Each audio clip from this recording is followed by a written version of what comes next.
Hello, everyone, and welcome to the Literacy View. We have a really special episode tonight. We have not one, but two researchers with us from Texas State University. We have Dr. Alyson Collins and Dr. Stephen Ciullo. Yay. And we are going to be talking about a subject that has been ignored for years, and it is writing.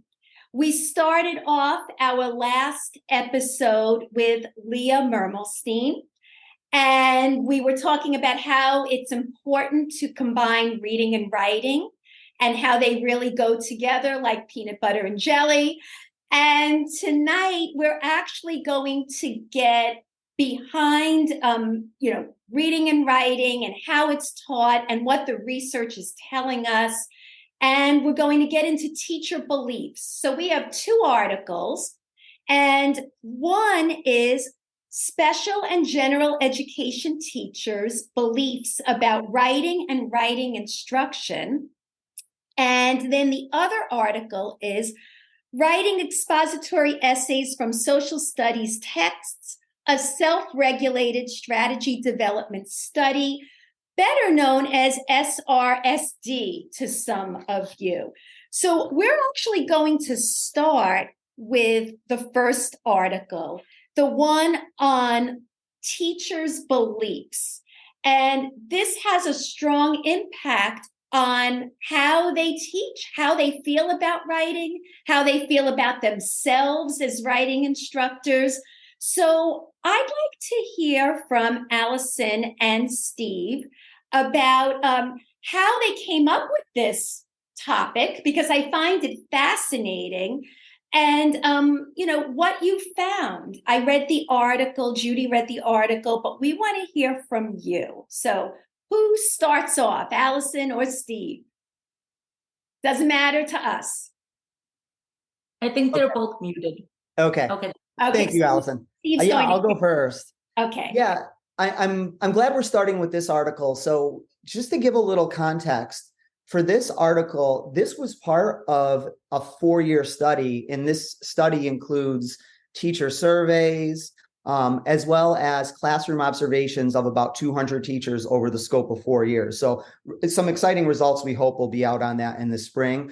But what we did in this particular article is we zoomed in because we kind of assumed that we know what teachers need. A lot of people in higher ed kind of, make these suggestions, but we said, how do we really know what their needs are until we observe and we talk to them and start doing some surveys? So we really wanted to systematically survey teachers. And what we did is we looked at dyads. So we took a special ed teacher and a general education teacher, both assigned to teaching the same writing instruction to students in grade 4. And we really just wanted to learn about their needs and what their preparation was for teaching writing. Alyson and I like to both say how, like, coming through when we were in undergrad and even master's, I never had a formal class on how to become a good writing teacher. It was always kind of stuck in with the reading class. Like maybe there was a week or two of strategies that got thrown in there, but it was not solely dedicated towards writing. And we're both really committed to changing that. So, so that's what we did. And we really just wanted to know about a few things. The first thing we were really interested with this survey study, and again, this is, just one step, and hopefully we'll be back on here in the spring and we'll have a lot more to share. But we wanted to know about their preparation and how they felt about their preparation. We also really wanted to know about their self-efficacy and basically how do teachers perceive themselves as being able to provide quality writing instruction to students with IEPs. And again, some of that stems from our own experience, because I know that I received really quality trainings in reading instruction. Fortunately, I had classes in reading. But for writing, it's almost like we didn't have a curriculum. We didn't have a program or tools to grab. So we want to know about this, because eventually we want to create new interventions and we want to do good professional development, like Alyson's going to talk about later with the SRSD study. But in order to do that, we felt like we needed to get in there and watch teachers and talk to them. So yeah, two of the main things we found is that neither groups of teachers, the special ed teachers or the general education teachers, felt really prepared to teach writing instruction to students with IEPs. you can look at that in different ways. In some ways, maybe it's not surprising because a lot of these teachers came through programs like us where they didn't have formal classes on how to do it. And maybe the professional development they've received in schools were on math or reading instead of writing. And it sounds like that's one of the reasons why you wanted to talk about this topic tonight. But the other thing we found out from both of them is that they both had this desire, both groups of teachers, special ed, gen ed, to learn more about how to teach writing. And they felt that writing is like malleable, that we can really, through the power of good instruction, we can change students' writing outcomes. And we thought that was really encouraging because it's not like these teachers were, upset or hardened and felt like these student difficulties that they faced in writing couldn't be altered. They really felt that they could. There's just really this expressed need for more professional development. And that kind of, not to get too deep into the research, but there's been studies over the years, the last 10, 15 years, some really good survey studies by Steve Graham and his colleagues. And they've all really consistently shown that a lot of times teachers perceive themselves as less qualified to teach writing than all other subjects. So, and just given how important writing is for writing in school, but writing in life, emailing friends, socialization, we just feel like we really needed to learn more about this and try to get some information where we can try to move forward and bridge this gap. So, Alyson, as I'm listening to Steve, I'm wondering why there's a difference between special ed teachers and gen ed teachers. What did you find, or what are your thoughts about that? That's a good question. I think a lot about how we can help bridge these gaps, because so often these two groups of teachers are in silos. I think in our current, one of our more current projects, like that we just started last year, we're actually training these two groups together so that they are in the same room, they're receiving the same professional development, they're receiving the same training, the same message, the same instruction. And I think sometimes that's often what happens is, I always joke, but, right before we're headed back to school, we have a week of training or however many days for teachers. And it's always special ed, you're going here, gen ed, we need you to go somewhere else. And they're not together and they don't have a lot of planning time and they don't have a lot of opportunities for that conversation. And then the year starts and it's busy. And so I think that that's part of it sometimes, is that we're not all trying to work together, to train together, to have the same kinds of instruction. We separate them into silos. And I think that sometimes that might be part of it. So, Judy, you're in the schools. Do you have training, gen ed and special ed together? Is that happening from what you see in your own school or in New York City? Generally, are special ed teachers brought together with gen ed teachers for professional development? So I think that a lot of it depends on where you go and what school you're in. And I think it varies. It's funny. I don't usually talk that much about my particular building where I am now, but I want to speak about it a little bit today because it's a very special place that I'm working in right now. And they have a very high special ed population in the school. They actually have a program that's called Horizon, and it's working with high functioning children on the spectrum.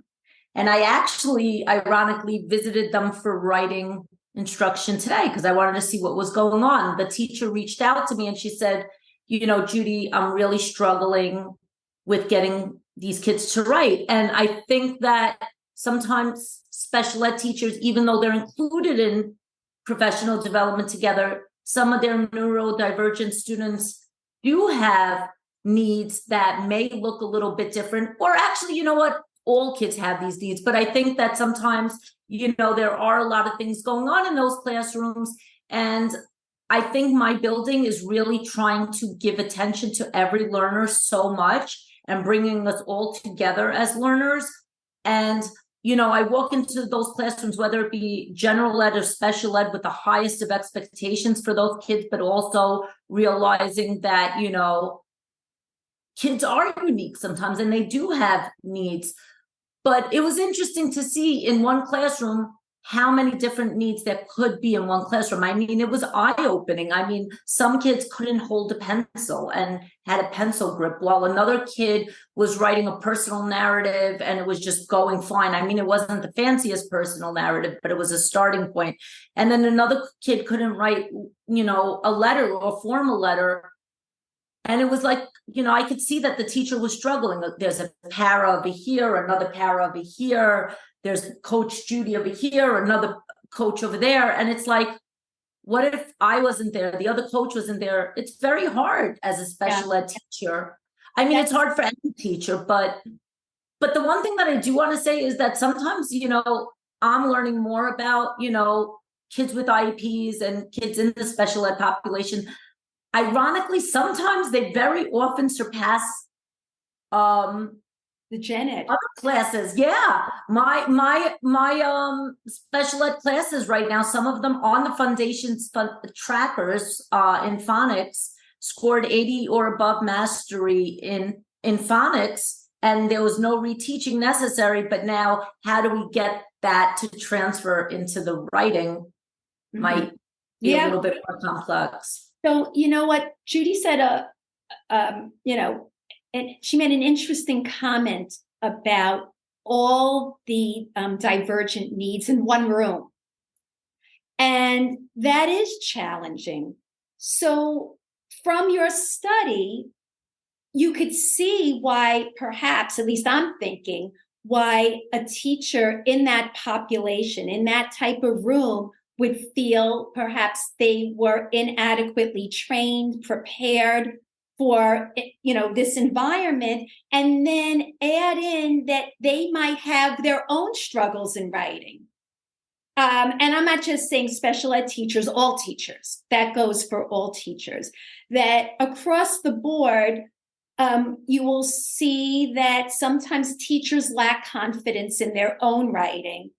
And it was not really stressed at the university. And now they have to teach a subject that they don't feel confident about. Your thoughts, either one of you. I'd love to hear about that. Me first? Okay. Well, a couple of things you said I could definitely relate to, especially as a former special education teacher. I started when you were talking about, both of you were talking about how you have needs that span from maybe essay organization all the way to letter formation and writing a complete sentence. I think about often how traditionally fourth grade has been the grade that's tested in writing. In Texas now, it starts in third, where they have integrated reading and writing. But those are the teachers that we've been looking at, that group, third, fourth, and fifth, for most of our studies. And when we talk to them, those are the needs that they're expressing, is that, how can you effectively differentiate in a classroom when you have some students that are just at the word level, or maybe struggling to put subject and predicate through a complete sentence, when you have other students, who are at a higher level. And then in the back of their minds, they know that there's that state test that's looming, and they have that writing assessment too. So yeah, I can relate to that completely. And I think that the confidence is one of the reasons that we like to use strategies like SRSD, because, I even think about me and the teachers that we work with, like, it's empowering to have a strategy to rely on. And I'm not sure how much you've gotten a chance to talk about self-regulated strategy development in the past on the show, but I know probably some listeners are familiar with it. But that's an example of something that is empowering, because students do, they become equipped with the tools to write about meaningful content, to writing about experiences really across genre areas. So I think that, that confidence piece that you talked about is something that I probably struggled with as a teacher when it came to teaching writing. I felt much more confident to teach reading and math because of my preparation. And I think, having quality interventions, quality strategies, and then really good professional development and coaching like we do, through our SRSD work is really, fundamental to helping these teachers feel more empowered. So anyone listening, if you want to learn more about that, we had Leslie Lord on a while ago, and I have her book right near me. yeah, and so she's wonderful, and we did talk about the importance of self-regulation in writing, and we are going to have Karen Harris on soon. So we are really looking into some of the best writing research and strategies out there, or at least we're trying to, and to bring attention to something that we feel needs to be looked at. So, Alyson, as I was listening to Steve, I thought of just growth mindset.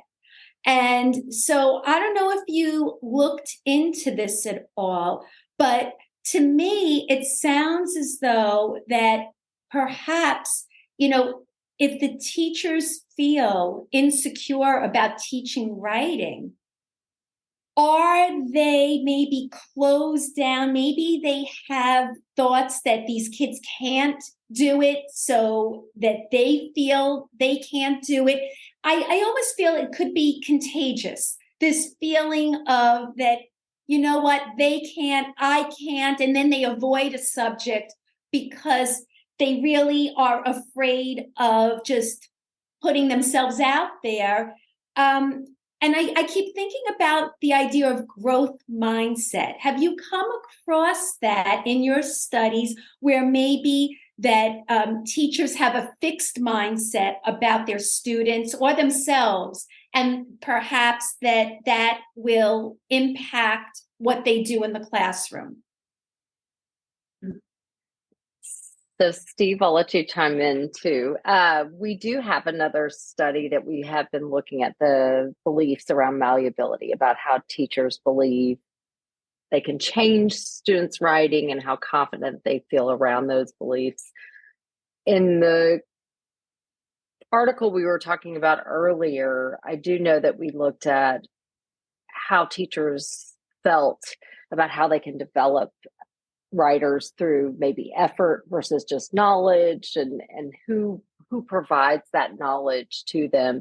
And a lot of the gen ed teachers tend to lean towards, they feel like they can change those efforts, or they can change students' progress through their effort, the effort they put forth. And special education teachers, for whatever reason, felt less confident in being able to do that. I do think some of this sometimes still goes back to, and thinking about malleability, because we're also looking at it in the new study that I mentioned that we're just in progress in. We are measuring malleability before and after professional development to see if even can we change that mindset through our professional development.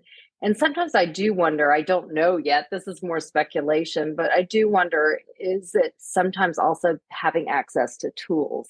And I was thinking about, as y'all were talking earlier, so much of, I feel like, what we've learned over the last few years with training teachers and leading professional development is sometimes I feel like the same way our students need explicit instruction and strategies and tools, our teachers need the same thing. Mm-hmm. So when y'all were talking about the wide range of students in a classroom and the need to differentiate and meet all those needs, I feel like so often the teachers, what's overwhelming is they don't know how to do that sometimes. What does that look like? And I think one of the things we've been trying to do in one of our new studies is really give them the tools of how would you explicitly differentiate and what does this look like? Rather just assuming that we're going to give them a lesson plan and they're just going to know what to do with it. Mm-hmm. We're trying to give them some more toolboxes that say, okay, here's some reflection questions and here's some ways that you can self-assess how it's going, formatively assess your students, and think strategically about where to go next. And so I hope that in that same realm, we can support also that mindset, that growth mindset too, that we do have the power as educators to make a difference in students, and boosting that confidence there. So as I'm listening to both Steve and Alyson, Judy, I keep thinking about how we take kids out of gen ed sometimes. And these are the kids who struggle the most. And then we're putting them into special ed classes with teachers who actually lack confidence in writing, where they might not even get the same type of instruction that they would have received in the gen ed classroom. And so, the special ed teacher is supposed to be the specialist in dealing with kids with learning issues.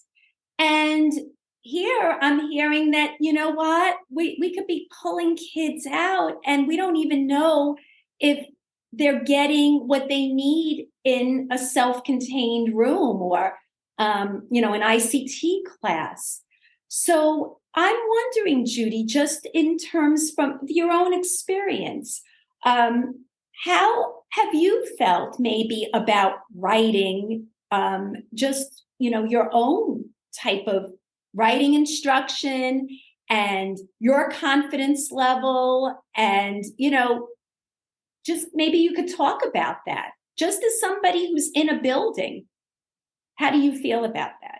So I think it's hard to just in general box people into a certain category. I think that, the special ed teachers that I've come across with lately, some of them have just had such enthusiasm and such an open mind and so much confidence in their kids and their kids' abilities that they just surprise me. I think sometimes, for newer teachers, it's hard, but that's for special education teachers or just a new teacher in general. But I'm definitely seeing that it just kind of depends on the building culture. Like if the building culture is a learning environment where, you have people coming into your room all the time, but it's just a safe space to grow and learn, that's going to make a tremendous difference.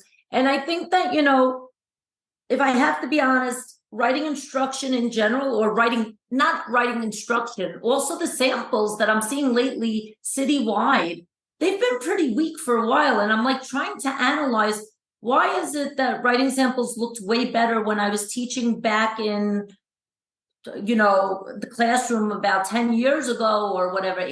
They looked way better. And I'm did something change? What's going on? And I think that, there's so many things that it could be. For instance, now schools are shifting into research-based or evidence-based curriculums. And I think, New York City schools adopted HMH into reading. And, the reading instruction, nothing's perfect, right? Nothing's perfect. We've talked about that on previous episodes, that it's just a tool. But, the reading instruction seems to have gotten a lot of attention. And I see that the writing piece may have not, been fully fleshed out yet. And I think in the articles that both of you wrote, there was a lot of discussion about how it's easier to connect the reading and writing, and also if you could incorporate social studies content in there. And sometimes it just feels like in these buildings, it just doesn't feel as connected.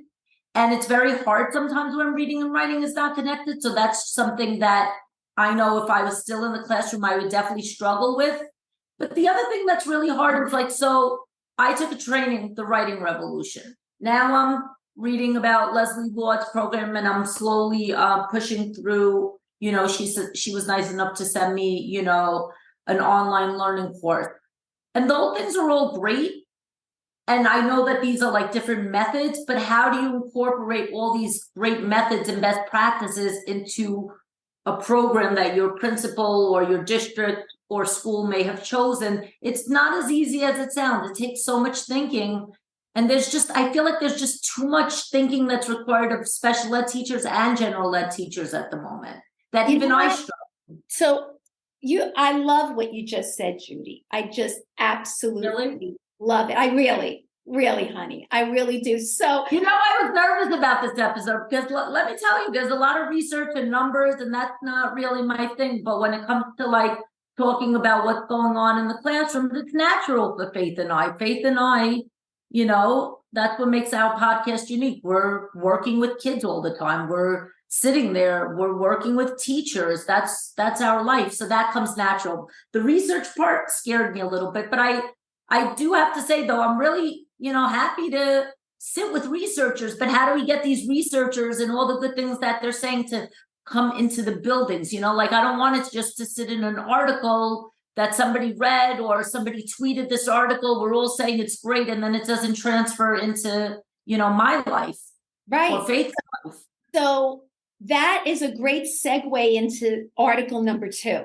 Okay, because we have teacher beliefs, and now your second article actually gives a framework for writing. That's what the whole idea of self-regulation is, that there is a model, there's a framework, and that's the acronym TIDE, that we go with the topic, and then we put down the important ideas, and then the details, and then there's an ending, TIDE, right? And so there's this framework for teachers and for students to learn, and this gives them the confidence to be able to put together, essays and paragraphs, and be able to then improve their reading as well by understanding and finding the topic and the big ideas and the details, that they work together simultaneously. I hope I'm saying that right. Yes? Yes. Okay. Nobody You're doing a great job. Thank you. Oh, okay. Yes. I just want to be clear that I'm saying it the right way. So now Judy brought up something very important. A lot of schools have the writing revolution, and then you have research on this. And schools are going to try to figure this out, or be left to figure this out, along with core programs or schools that don't have core programs. So I guess in practical terms, how do you do all this? How do all the pieces fit? Is there research about one and not research about another? Are we confusing what the science really is, the science of reading? Because it sounds like there's a lot out there, and we're just regular people here, working with kids. So, Steve, why don't you kick that one off? So let's start talking about article number 2. And that is writing expository essays from social studies texts, a self-regulated strategy development study.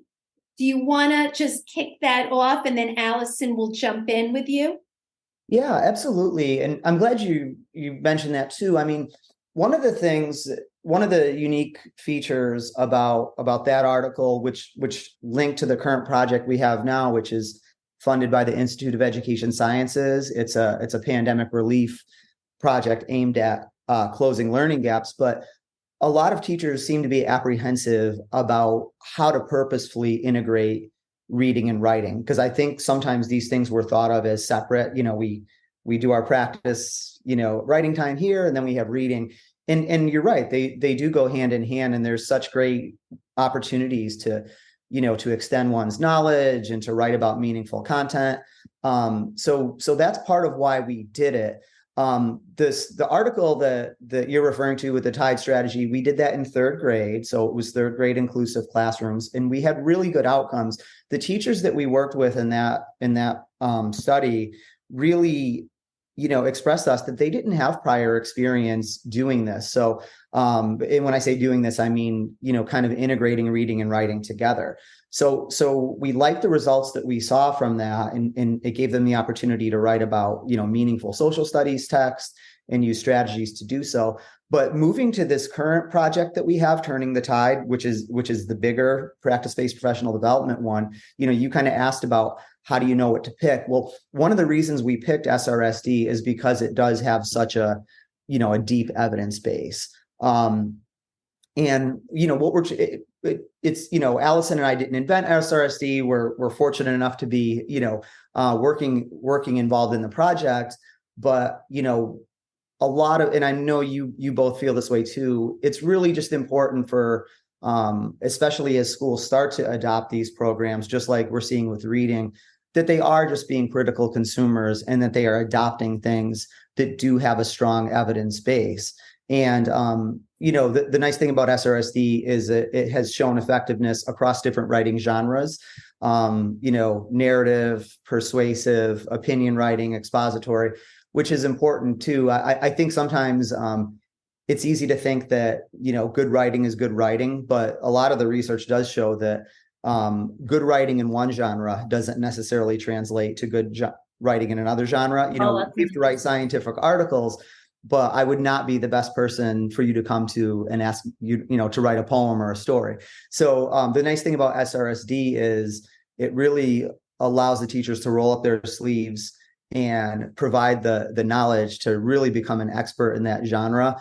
And also, in addition to the strategies that you mentioned, like the TIDE acronym, one of I think the powerful pieces that schools who start adopting programs like SRSD get is that self-regulation piece, because writing is hard for us. And, when I'm writing a book chapter or doing something, I have strategies and self-regulation techniques that I'm doing for myself. Like I'm talking myself through it. I'm encouraging myself. I'm telling myself that, I can have a cup of coffee in a little while if I keep working. We all do these things. And what we do in SRSD is we make these strategies and techniques, and even the way we think about it, we make them visible for students so that students who struggle with writing know, hey, it's challenging for my teacher too, but she has acquired these tools that she can work her way through this. We have a planner that we can use.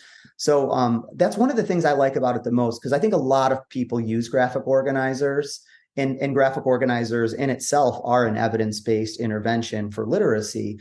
But, comprehensive writing programs such as SRSD, I think some of the added emphasis that they get, and I think some of the extra things that might help with motivation and self-efficacy are that piece where we're just really teaching students to be intentional, monitor their learning. So I really like that. And, that was kind of a long way of answering your questions of, it's important to use evidence-based strategies. And really SRSD, we're happy to be working on that program for this project, because in response to the pandemic and school-related closures and gaps in learning, one of the key focuses of this competition through IES, where we have funding for this one project, was really that you had to come prepared with something that schools could have confidence in. And that's kind of why we took this coaching and professional development approach to SRSD.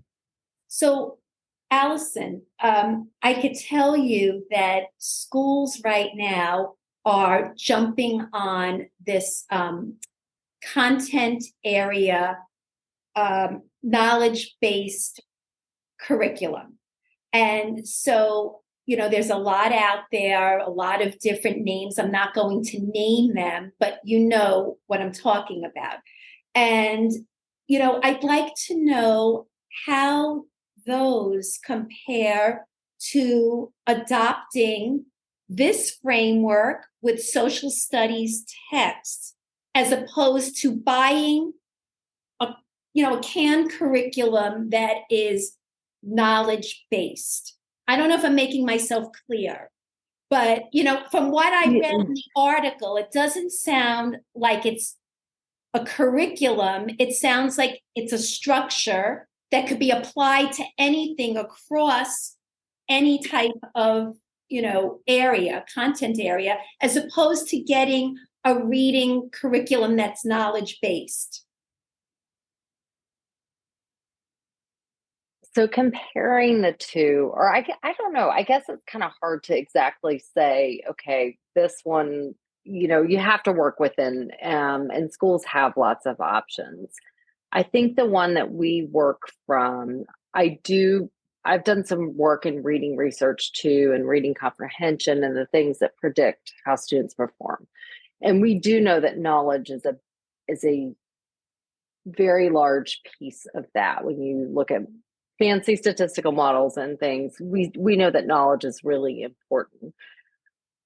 And I think that we don't, in our program or SRSD lessons and framework, we don't necessarily, and I wouldn't even say to frame a program, because you're right, it's more of a series of lessons and strategies that you can use with students that incorporate these multi-component pieces of SRSD. And I say it's beyond strategies because I would say it's beyond strategies because we have goal setting, self-regulation. There's a lot of pieces to it. With that said, I think for us, we don't come at it by ignoring that knowledge isn't a factor. We know that's very much a piece of the puzzle or the onion. I always like to say when I'm working with my undergraduate or graduate students, I teach the assessment class, and we always talk about there's many different layers to a student, right? And so we can't always focus on one piece because there's other pieces that also are playing a role in that student's development. So I think for us in that we acknowledge that the knowledge piece is there, but we are using basically science, social studies, content area, text as kind of a mechanism for pulling out the information that we can write from. So teaching students, if I were to read something, how do I get that information out from my passage to make it into something coherent and organized in my writing. So I think with that said, we, build vocabulary knowledge as we're doing that. As we read the text, we talk about the text, we discuss what are those pieces that we need, how do we find those important ideas in the TIDE strategy. So with that said, I think what you did touch on though, that is a challenge is there are a lot of things available. And for schools, it's always hard because there are competing, I don't want to say competing programs, but there's a lot of choices out there. And at the end of the day, we do have limited time, right? So we have to pick something. We can't pick everything always. So I think what Steve said is really what I think we are really hoping to do is to make these resources more available because we know there is an evidence base. We know that we've got some strong evidence that SRSD works for a number of years. I think with that, so often though, the schools don't even know about it. I mean, that's how I came about to where I am today is somebody said, you might want to look at Steve Graham's work. And I found SRSD.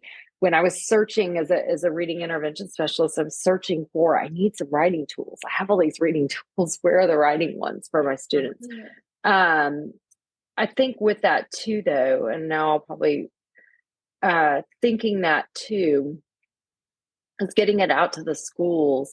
But also what I think I've seen is once a teacher, sometimes we just say, give it a few weeks, just try it, right? Even sometimes for the schools, let's just see how this goes.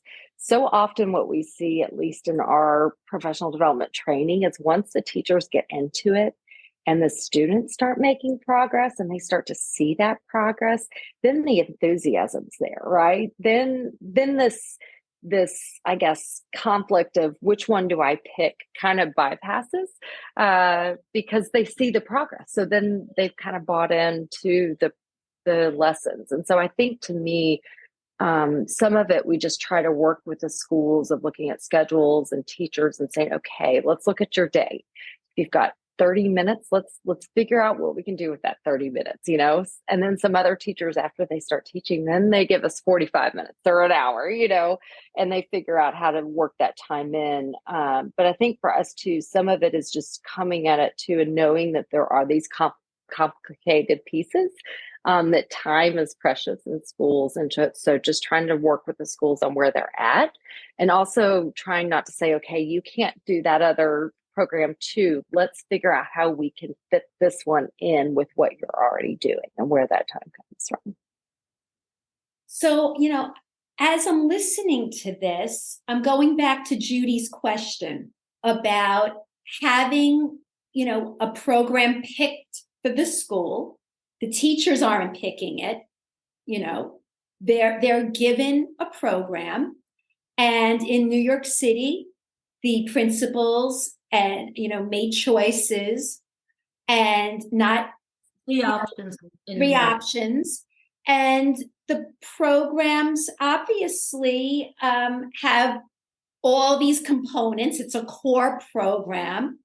So I guess I'm trying to think, how would you sell this to schools? And when I say sell, I mean the idea, selling the idea that this is really important and can boost the writing across different content areas when the day is limited in time and funds are limited and the teachers are they are trying to figure this all out. I mean, I guess I'm left wondering how this would all go. And is there research that says that some of these other things aren't effective? Because obviously you're saying you have a lot of research here for SRSD, but if they're using some other things that they're saying are SOR, science of reading, is that proven, or is it just rhetoric? Is it just like people are saying it is, but there really doesn't, there's not enough science behind it? That's what I'm wondering. Like, for instance, Judy, like what, if your principal now is trying to make sure that this core program gets rolled out, right? Right, but that's what the superintendent sets out district, right? Of course. I mean, does it have a writing component in it? Does it have a framework for writing already built in? Yes. So why would they want to add in something else? I guess, and again, I'm trying to just question this. If I'm a school... Well, I don't think most principals would probably want to do that right away, right? Now that they're rolling, it's year one for a lot of schools. My school's a phase 2 school, but many schools are in phase 1 of rolling out evidence-based curriculum. I think they're going to want to see what kind of results and what happens with the curriculum that's followed with quote unquote fidelity, the famous F word in education. It can mean a lot of things, that F word. I think that's an important piece. And I think what's really going to happen, though, is maybe principals won't see the exact results that they want. And that's when the questioning starts. Is it teacher practice? Is it the program? Do we need some science of reading? But then, like, for instance, yes, I love the writing revolution. I was trained in it. I don't know if there's evidence, not evidence. Faith and I go back and forth, whatever. But okay, so I know a method. So I try to sprinkle it here and sprinkle it there. It's not very easy to take. Like, what happens with SSRD? Do you say, okay, I'm an HMH school with SSRD, or I'm a Wit and Wisdom school and we do SSRD? How does that work? And then I have 30 other questions. So Faith, at the end of the show, please, I have a couple of really important questions. Okay, so I guess we just threw out a whole lot to you. Right. So is there research? Are you guys working specifically with schools that have certain curriculums, and are you seeing different results if it's an HMH school versus a teacher's college school? Oh yes, I said it, a Lucy school versus a Wit and Wisdom school, or an expeditionary learning school, or a core knowledge school, or a no curriculum school. Right. I mean, there's so much out there. So we'd love to hear that. I see what you're asking. And it sounds like the context you're coming from in New York, there are things that, are sort of, I'm guessing, that are mandated that schools are picking. A lot of states are moving in that direction. And I live in Connecticut. It's going in that direction now too. Mm-hmm. In the schools we work with, part of the reason that we're doing SRSD and Tide is through the teachers we observed and the teachers we interviewed. A lot of them actually didn't really have a program like that. They had their science curriculum, their social studies curriculum, and something, typically adopted for reading. Schools have really gotten better about, fortunately, science of reading initiatives. But we can't really make those comparisons for what we're doing to some of these other writing programs maybe you're mentioning, because we'll find out more as we observe the typical practice conditions. But during our typical practice observations on our other studies, and some of these are going to be published very soon, the teachers were, not necessarily following any type of adopted writing intervention program. or adopted writing curriculum. And it was kind of cool. Like a couple of weeks ago, the teachers we were talking to were just thrilled that we were there providing this professional development in something like SRSD. And it's not like SRSD is the only answer, but they were fortunate because they were expressing to us that they just really didn't have an intervention or a writing framework before. So I do think it would be really confusing as a teacher if there was already a few in place and then, I showed up and I was trying to get you to do something different. That might be really confusing for teachers. I when I meet with districts, I encourage them to look at programs that do have evidence behind them. We've been really heavily involved in this, so I can't speak for all the other programs. I wouldn't be I wouldn't be honest if I said I knew what the evidence behind all of them, but I'm really comfortable with the evidence behind SRSD. And I do know that a lot of the schools we're working with, they're not having that problem in our experience of having to juggle all these different things because they really just didn't have a core set of intervention frameworks to go on.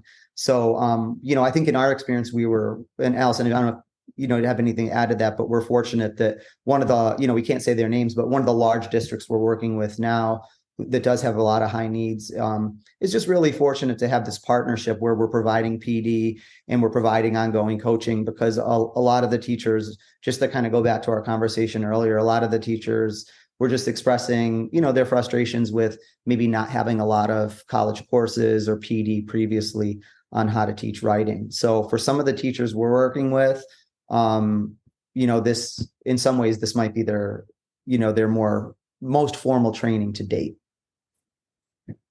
Alyson? Yeah, so if you could add to what Steve just said, yeah. So there's a couple things I'll extend on what Steve said. I think there are a few schools in the current project that are using bigger curriculums. We've got a number of different districts we work with, so we kind of got a range. And we will have in the new project some comparison conditions where we can compare what typical practice looks like and how they are doing, how they perform on the state test, how they perform on our assessments, how they norm referenced assessments, how different those classes do and those students do depending on which group in which classroom they're in. So I do think there will be some possibilities to explore how some of those compare, but maybe on a smaller scale though, because it's a handful of classrooms and a handful of in each group. But what I would add, thinking along those lines, is I think sometimes the question too is not always is something effective or not effective. To me, sometimes I ask myself, what's the magnitude of something being effective? So rather than we might have two interventions that both work, but one may give you more bang for your buck, right? You may see larger gains in students faster. Mm-hmm. And so I think there's that element too sometimes, is I think sometimes we forget that maybe sometimes there's a lot of things that work. Mm-hmm. It just depends on to what extent, how large those gains might be in students, and also for who they work for, right? Certain students and different characteristics, certain programs may be more well suited for them, right? But I think the other element too that we forget about is there's so much of the implementer, the teacher, that makes something work. And so some of the things I think oftentimes that we're interested in too, in some of our more recent work, is to think about what are the factors, what's happening in a classroom or with students and teachers that make something more or less effective. So again, we see results in this classroom and across, at a different school, a few blocks over, we're not seeing the same results. Why is that? And I think there's a lot of, as we all know, education is complicated.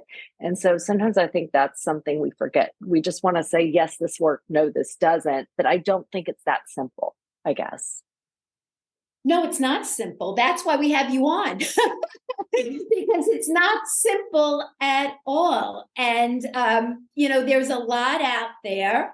And we really want to know, as you said, which provides the biggest gains. Like, looking at this, we want to know what exactly provides the most gains and helps the most children. And in reading your studies, the one thing that stood out to me was this idea of the PBPD, the practice-based professional development, along with biweekly coaching. And that, to me, I mean, Judy and I are both coaches.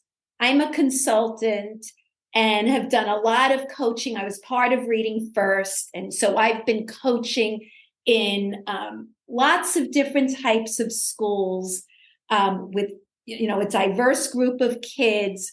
And I know that coaching makes the difference, and the embedded coaching and the opportunity to practice whatever is taught in professional development, not just doing it and leaving teachers on their own to figure it out. So I'm looking at that piece as, to me, a tipping point, but that could really be important with any writing framework that you bring in. To me, that's the key to just about anything that you do, So, Judy, any thoughts that I didn't cover? You said you wanted to ask some questions. So, all right, can I just read off my little notes quickly? Okay.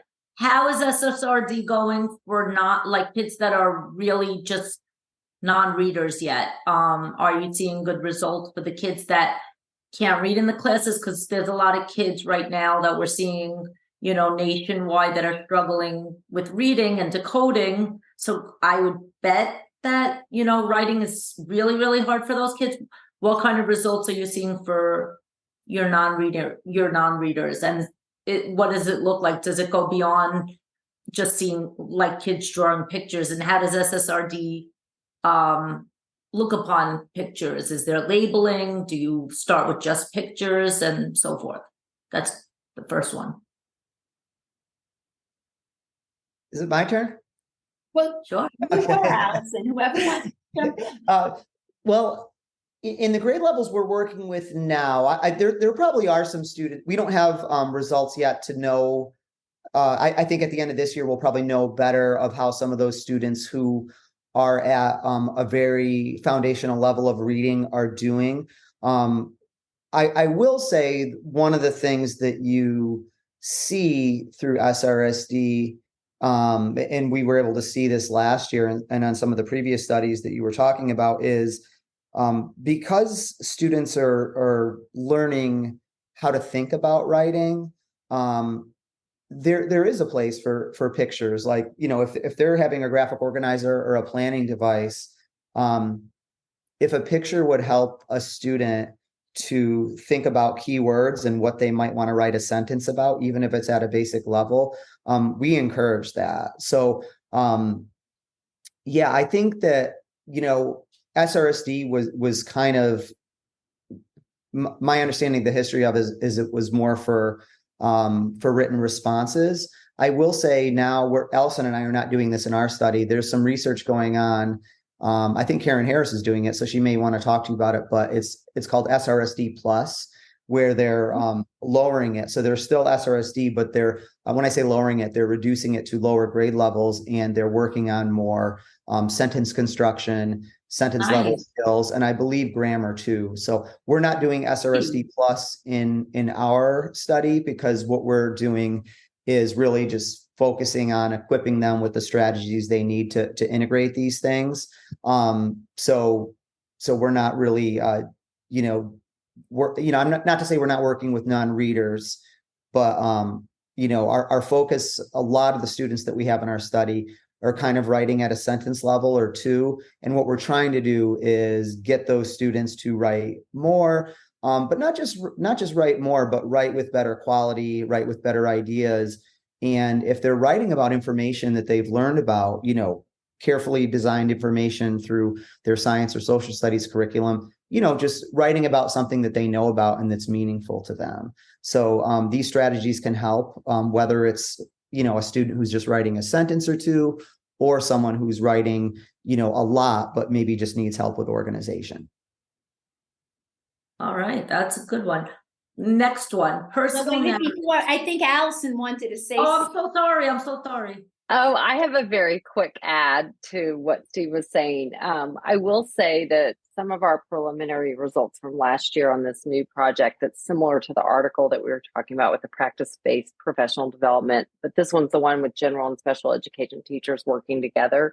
We did see that in our classrooms where they were implementing SRSD, as Steve mentioned, Texas just shifted last year to this integrated reading writing starting in third grade. So their state assessment was a drastic change for teachers last year, where traditionally fourth grade had been kind of the writing grade where we assessed it. Now it's integrated reading writing where students have to construct a written response to a passage or two passages even. And I will say what I was going to add is what we have seen is that even some of our students that have more difficulty with writing, we had fewer students scoring a 0 in those classrooms. So even if they weren't scoring, an 8, a 10 on the scale, we had fewer students on that floor, right? And I think that was really exciting so far to see that we can bump them up, that we're making progress beyond. Judy, you had another question? Yeah, a little bit. I'm going to go fast. Personal narratives. I see them all over the place for years and years and years. And now I'm seeing them again. Do you guys do a lot? Is there a lot of research to support that that's a very important piece of writing for young kids? And why do I see it all the time everywhere? Judy, when you see it, is it across different grade levels? The Yes. Yeah. Yes. Yeah, I think in our experience, and you kind of alluded to it earlier, because there's been really an emphasis in the state of Texas on writing to inform and using source-based texts to write. I don't want to say that narrative doesn't exist, but a lot of the work that we've done in our observations and in the observation study that we mentioned earlier, I don't know, we'd have to parse out the data, but I think a lot of it has been expository. That's what I would think. That's why I was thinking I'm going to see that right away, and nope, back to that. Yeah. Is there research behind into narrative writing? I think there are strategies and interventions that can boost narrative writing. I'm not quite sure about, if there's research to say at what age or what grade level quality narrative writing should be emphasized, though. Are you aware of that, Alyson?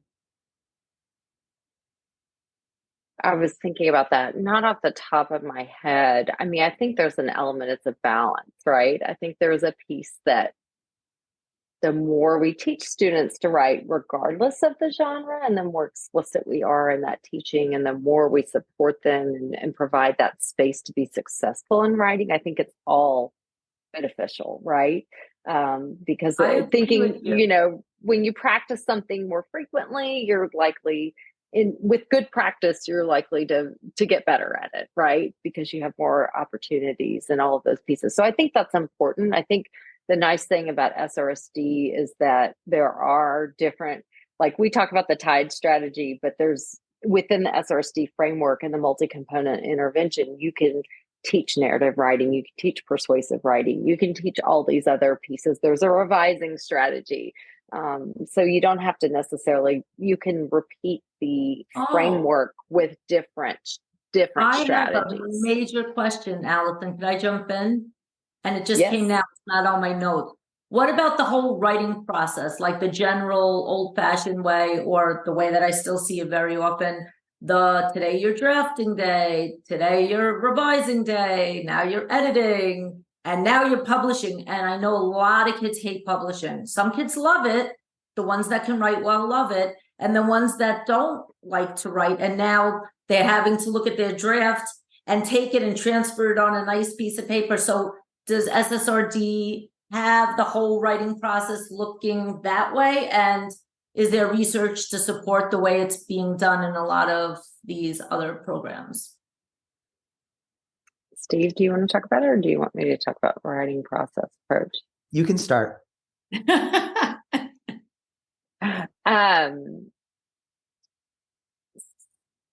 I'll think about a couple different elements. So some of our teachers actually do that. I think some of them, I'll have to think about publishing. I think displaying work outside the hallway and things like that, we see them do. I think we have been working with schools that have done it in somewhat this writing process where they plan one day, they write the next, they revisit it. I think that revising, editing process is really important. That's how we grow as writers. That's how we learn to think critically about how we write and how we can grow as writers. I think we were talking about something the other day that we were writing, thinking about peer conversations, so engaging in that writing process, and that we're all at different stages, but let's give each other feedback. And I think all of that is very important and can be embedded in SRSD. I think, again, sometimes it's how it's presented and how it's implemented. I think one thing too is understanding that sometimes the writing process, it doesn't have to be so rigid either, right? Because I don't always write or plan, draft, revise, publish. I plan, I draft, I plan some more, I draft a little bit, or I revise a little bit. So I think there's that. Sometimes I think we think of it as a linear piece, and when really it's not. And so sometimes I think that's maybe just the biggest thing to keep in mind, is that process is important, but sometimes it's how we frame it and how we approach it and how we teach kids that's also just as important. So I want to jump in. One thing that I noticed in the article was that there were 6 stages that were mentioned here. The first 2 being developing background knowledge and discussing it.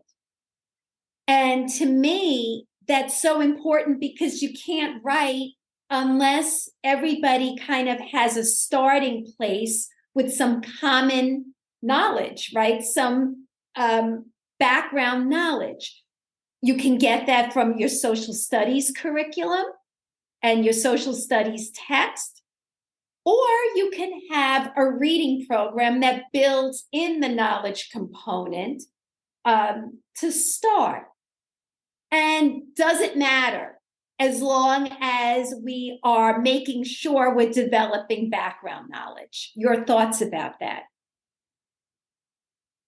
Well, yeah, I should clarify for SRSD, because these are genre-based approaches, when you look at those, of course, that the background knowledge about what they're going to write is critical. That piece is critical. When SRSD refers to developing, background knowledge, a lot of what they're talking about in this particular program is developing knowledge about the genre. So if you're going to write about, argumentative writing or persuasive writing, if that's the focus of your next few months, a lot of it is building students' understanding of why you would want to use that type of writing. So what are times in school and in life where you may want to, craft a very well thought out argumentative piece, pulling from sources, writing claims and counterclaims. So, not to, get too deep into it, but a lot of what SRSD does, and what you're probably referring to in that article, is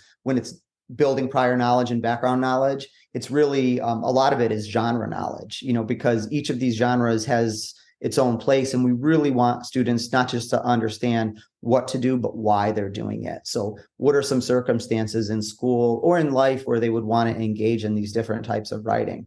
And we've seen some teachers make really good connections to it too. I mean, persuasion is always very interesting for kids to talk about.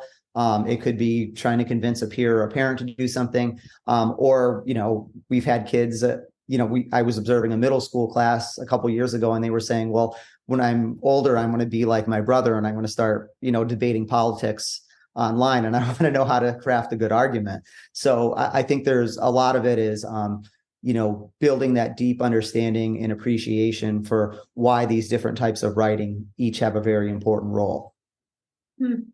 Judy, you have any other questions?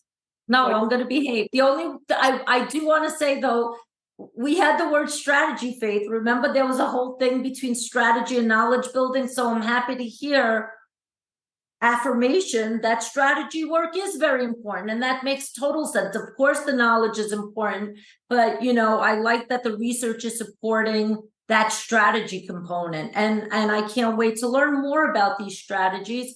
And I'm hoping that these kind of great things can come more into the classroom. My gut feeling is I don't think that a lot of these programs that have been adopted are going away, but I hope that with time, folks like you guys can help bring this into schools so that we can have better writing instruction. Because right now, I think schools do need support with writing, and I think kids need support with writing. And I still haven't figured out why writing used to look better before than it does now, but I'm going to think about that another day. Well, one thing just to, as we close down too, that Faith mentioned earlier that I think is so important, of regardless of what program it is, you said it, you can't have one professional development session and expect people to adopt. So practice-based approaches where, we get to model for teachers, regardless of what strategy it is or what curriculum it is. And then the teachers get to practice it for us. And then with that ongoing coaching, that's really important. A lot of us, you could both relate to this. We've all attended professional developments where maybe we went for a day or two and the ideas were very motivating. Yeah. And the techniques that they taught us were probably things that we would really like to adopt, but without that follow through. So whatever programs people are using, even some of these other programs that you're alluding to that we might not even be familiar with, we would just hope that there is a lot of wraparound professional development, a lot of coaching to go along with that, just so that teachers feel confident and their capacity continues to be built. Stephen, how come we don't see more people like you in the buildings? How do we get people like the researchers really to bridge that gap? I think Judy read my mind, because as I'm listening to both of you, clearly you are both roll up your sleeves, hands-on. You don't really see that in the research world. And that's part of why there is this void, I think. And it's not translating research to practice because you don't see enough people in your roles actually in the schools. And my last thought that I just want to get across is, it's actually a question. Have you put SRSD in a school without that support, without the professional, how is it said here? Practice-based. I want to make sure I'm saying it right. Practice-based professional development and biweekly coaching. Like, have you looked at it where you just put this in without the coaching and without the practice-based piece?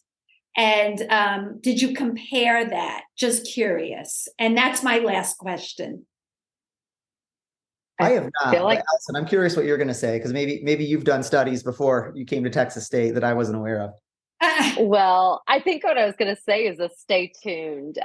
This new project we keep talking about, we're layering. So we're doing practice-based professional development with general and special education teachers. And then we are also, this year, we're adding a new group.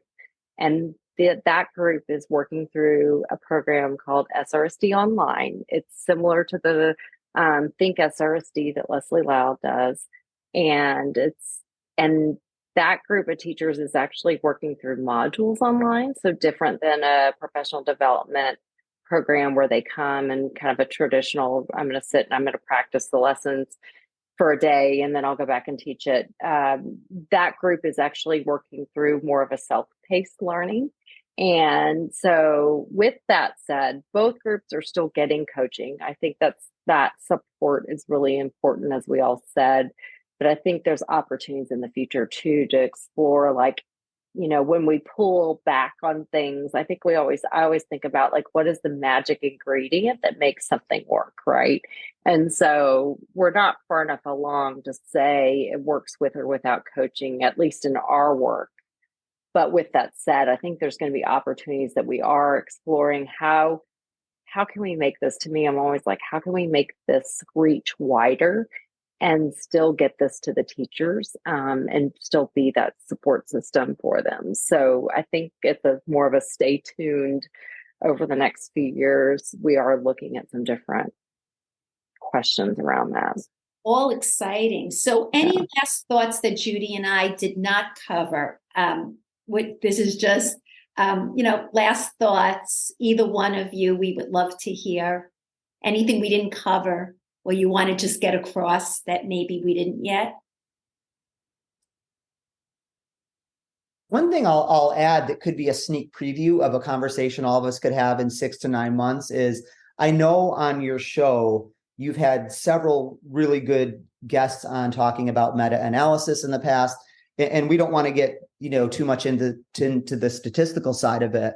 But one of the things that we're hoping we can sit down and talk with a lot of people about, maybe at this time next year, is we're doing a very comprehensive meta-analysis of kindergarten through 5th grade writing, where we are looking at, what interventions work, for whom do they work, and on what outcomes. And that is going to maybe hopefully answer some of the questions that you had earlier about, what types of programs work, which ones don't, because through that meta-analysis, we'll be able to look at a lot of different levels. We'll be able to break down subcomponents. We can look at which programs or which type of interventions might be best for spelling, what types might be best for handwriting, for planning, you name it. So cool. Yeah, we have to have them on with Nate. We can have a party with Nate Joseph. Yeah. So I mean, Faith, you gotta keep it quiet. Faith, the copycats are gonna try to steal our ideas. Shh. You're with us. Well, one of the things that we want to talk to you both about too, and even some of the people that you work with and that listen, is, eventually when we get to that point where we're disseminating, meta-analyses, like, we both think that researchers need to do a better job of translating these findings to practice.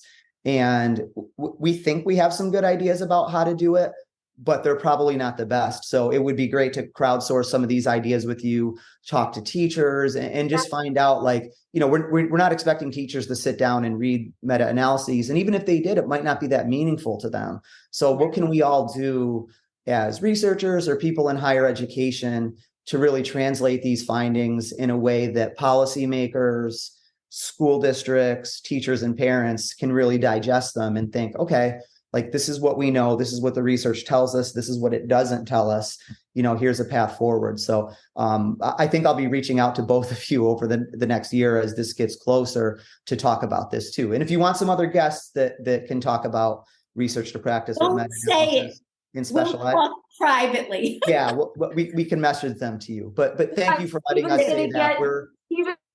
Steven's going to get a DM, and Allison's, they're going to get other DMs. Yeah, thank you for this opportunity we're just thrilled that you gave us the opportunity to talk about writing, because, awesome. As we started out this segment with, it's just something that, we both feel very passionate about. And I'm confident that if we give teachers the tools and the strategies and the resources, we can definitely move the needle. I know that's true. And we're so excited and so happy that you came on the show. Alyson, any last thoughts? No, I don't know, but I feel like we've covered just about everything, but I do appreciate y'all acknowledging our enthusiasm around supporting teachers in schools, because I think that is really our passion, and the research is interesting, but we really want to be supporting teachers and students. So thanks for acknowledging that. And it comes through. It really comes through. You are both fantastic. Thank you so much for joining us. And we look forward to having you on in the spring or whenever. We'll be in touch. That Thank sounds you. great. Thanks Thanks for so much. our audience for listening. We are going to have Karen Harris on, and she is a key researcher. And she is, I think, the person, along with Steve Graham, who they're responsible for SRSD. So we're going to get it right from the horse's mouth, right? And so we're really excited to have Karen Harris on. So I hope people will follow us with this writing series, because we know that that's what you want. Judy and I did a survey, and that's what you told us, and that's what we're doing. So thank you so much for joining us. Judy, you want to tell people how they can get in touch with us? Yes.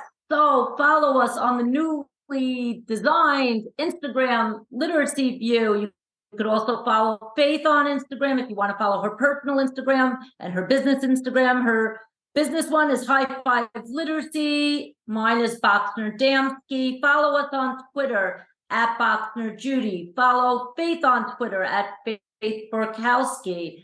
Follow both of us and join our group, The Literacy View, Real Teachers Letting Loose. Also, we have a YouTube channel that you could subscribe to, and you could find us all over Apple, Spotify. You know where to find us. Great. Thank you, everybody. Thank you, guys. Good night. Good night. Thank you.